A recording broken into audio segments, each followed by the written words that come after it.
The Metropolitan Borough of Bury is a borough north of Manchester, to the east of Bolton and west of Rochdale.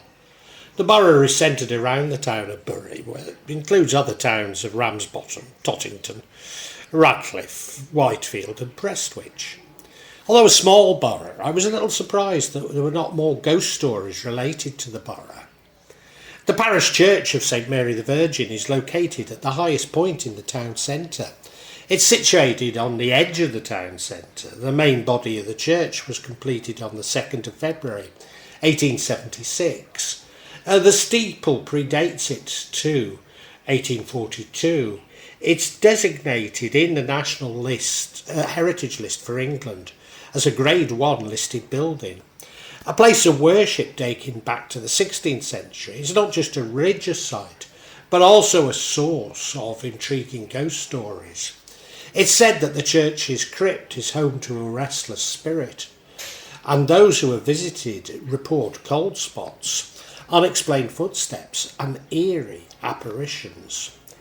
Staff at the East Lancs Railway have reported sightings of a ghostly apparition. The popular tourist attraction is apparently one of the most haunted railways in the UK, thanks to the ghoul who fronts the Bury Bolton Street station. Nicknamed Billy the Guard, the ghostly figure has been seen by several staff members and passengers at the Heritage Railway over the years. He's not the most eerie sounding of characters though, usually spotted having a snooze on one of the benches in the waiting room, dressed in overalls. But his recent appearance has apparently been enough to spook one of the night staff, so much that he'll no longer go near the platform in question. Mark Hill, commercial manager of East Lancs Railway, said, "The story of Billy the Guard is a famous one that's been synonymous with the East Lancs Railway for decades. It's said that he stalks the waiting room at Bolton Street Station, and a number of passengers have reported apparent encounters with him over the years." On another occasion, a visitor walking past in the evening saw a sleeping man seated in his overalls.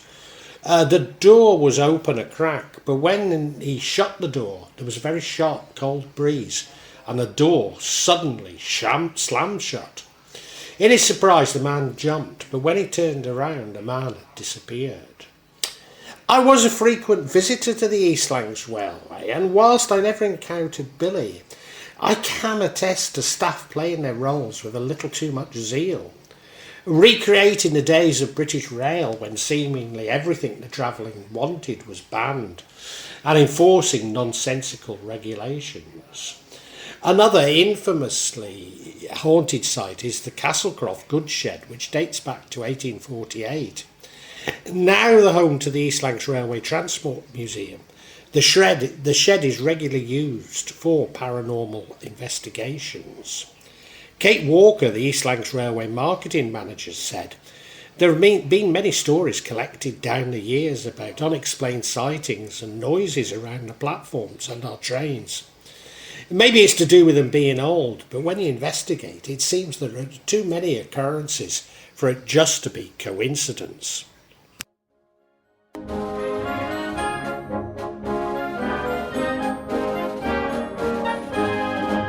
The Radcliffe Tower is a ruin. It's the only surviving part of an old manor house, but remains still hold a haunting charm.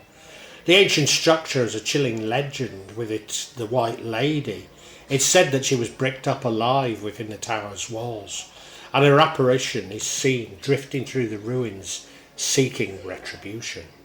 Radcliffe Telephone Exchange was allegedly haunted, built on the site of the former commercial hotel. The pub was demolished in 1972, after standing for 123 years.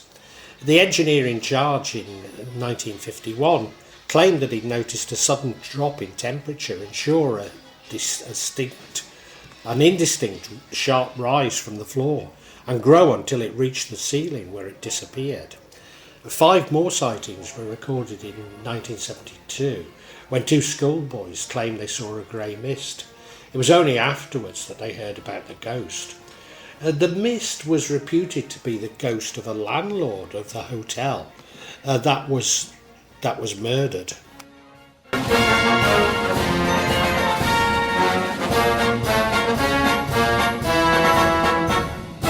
repeating a section from my vlog on North Manchester ghosts, in which I incorrectly allocated the Bury town of Prestwich. In fact, I did know that Prestwich was in Bury, and don't know why I did it, but I was surprised to find that Heaton Park was in Prestwich and therefore in Bury. Same yet in Prestwich, in the 1990s, the ghost of Hayward was reported. Hayward was robbed and murdered nearby in 1843. His bearded ghost is occasionally seen in a pub and blamed for when a fire broke out in the bistro in 1994. Church in Prestwich. A phantom monk who haunts the cellar under the public house occasionally cries out, "Hello!" to gain attention. Shrieks in the night, furniture moving inexplicably, phantasmal lights, and the shifting spirits of infants have all been reported by patrons, proprietors and ghost hunters alike. However, by far the most famous of the outerworldly residents of the ghosts of the Church Inn is Old Tom, who is said to haunt the pub cellar and move barrels around in the gloom. The apparition's activities have been reported from at least the mid-20th century, and Tom has been described as a phantom monk. Footage has reported being captured of the pub of 4 floating orbs, which has led to speculation of possible link to Old Tom. The neighbouring graveyard of Prestwich Parish Church houses a stone of a family of a 17th century innkeeper, Thomas Collier, whose children perished from a plague in 1641. It's been suggested that the 4 orbs could relate to his sons, Richard, John, and daughters Martha and Mary. Sorry, I'm giggling. Some customers claim to have seen a little girl and heard voices of children rumoured to belong to the ghosts of infants who fell from an upstairs window. A spectral Victorian lady in purple dress has also been seen by at least one patron. In the 1990s, then landlady Camden Blummery, what a name, brilliant isn't it? Camden Blummery. She said she was convinced that the pub had a tidy ghost. Not only did the phantom possess a penchant for doing a spot of nocturnal rearranging, but he was apparently a bit of a beer snob. All our bitters are hand pumped and the lager uses gas, and sometimes at the end of the night the gas cuts off for no reason.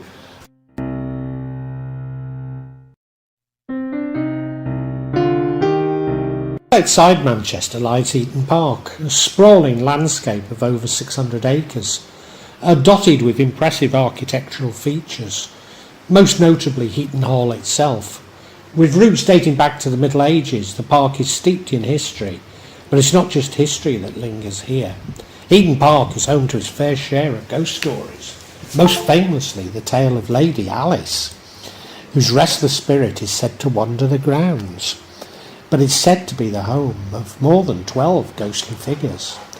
Alice, dressed in a nightdress, still clings to her former life and is often witnessed wandering the park in the early hours or appearing to the kitchen staff in the orangery.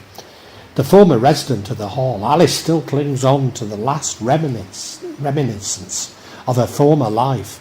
At Christmas, an apparition of a coach and horses is also said to frequently be heard pulling up to the courtyard, although some claim this to be Lady Alice. One tale spins the Soldiers' March, a 1790s recruit killed in a drill, crushed by a cannon. His boots tramp the orangery and muskets clank.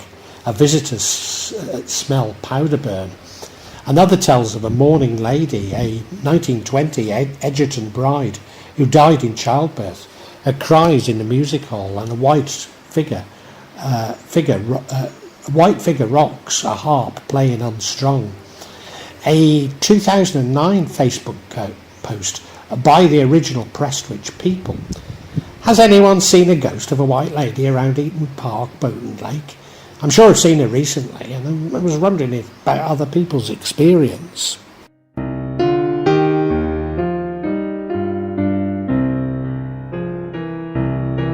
The church in Whitefield, I assume not the same as in Prestwich, as this one was demolished in 2010, was first licensed in 1813 and rebuilt by Holtz in 1912, was known for its Edwardian woodwork, engraved glass and ghostly reputation. Objects reportedly moved on their own, and a relief landlord once saw an apparition in the backyard. Older patrons identified the figure as Jess, a former landlord who'd lost his legs.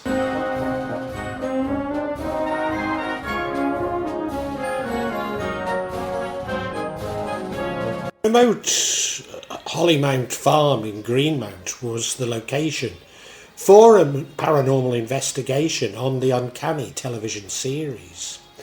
Liam grew up there and was so terrified by the ghostly presence of a little boy that he couldn't go upstairs alone. It was only when, as an adult, that Liam learned his grandparents' experiences with Hollymount Farm, who moved into the area in the 1960s. The pair rented the farm from a group of nuns who were based in the convent up the hill. Hollymount can be traced back to an orphanage, Hollymount School, which was opened in 1889 by some Belgian Catholic nuns. Children at the school would often come from deprived backgrounds to receive moral education. The school shut down in 1902 following a scandal over alleged brutality towards the children, who complained of being starved and mistreated by the nuns at the school. Liam's mother, Sarah, also described seeing the figure of a little boy who appeared as though he was from the Victorian era.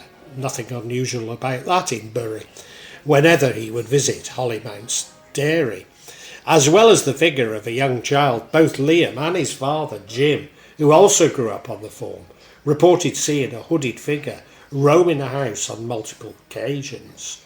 One story is that the farmhouse is built over some graves that they were putting in drains in. They kept a skull in the farmhouse. A picture in the kitchen always moved when you levelled it.